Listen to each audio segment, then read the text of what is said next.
One day, Edward was talking to Trevor when Douglas steamed by. He was pulling a train of heavy coal trucks. "Come on, Edward. Stop gossiping in the sun when there's work to be done." Later, Edward spoke to Douglas. "Trevor and I are old friends, and you and he have a lot in common too." "Och, aye," quizzed Douglas. "And what'd that be?" "Scrap," said Edward quietly. Douglas gasped. "Don't mention that word. It makes my wheels wobble." "It does the same to Trevor," replied Edward. "He was being sent to the scrapyard, but the vicar and I saved him, and now he's really useful again. Even so, the Fat Controller certainly does need another steam engine here." "Aye, and quickly," sighed Douglas.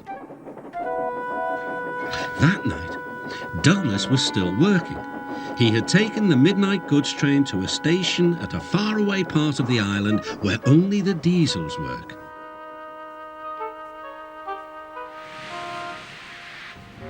He was just shunting, ready for his return journey, when...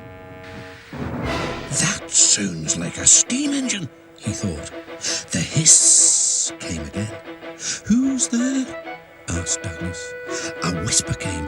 "Are you a Fat Controller's engine?" "I improved it." "Thank goodness. I'm Oliver, and I'm with my brake van Toad. We've run out of coal and have no more steam." "But what are you doing?"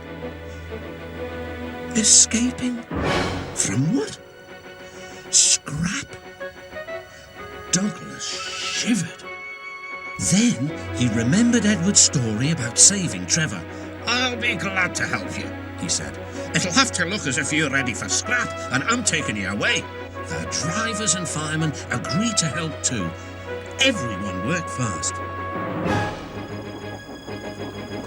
"No time to turn around," panted Douglas. "I'll run tender first. Come on."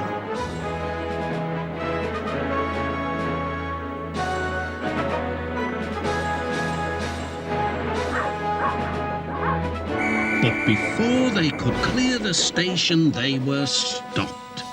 "Aha!" exclaimed the foreman. "A Great Western engine and a brake van too. You can't take these." "Ah, but they're all for us," said Douglas's driver. "See for yourself." The foreman looked all over Oliver. "Seems in order." "Right, away, guard."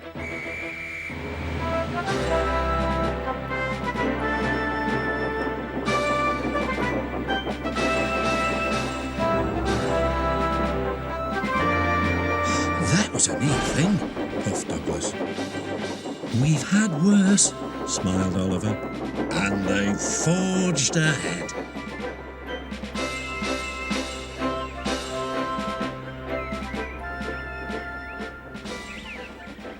It was daylight when their journey ended.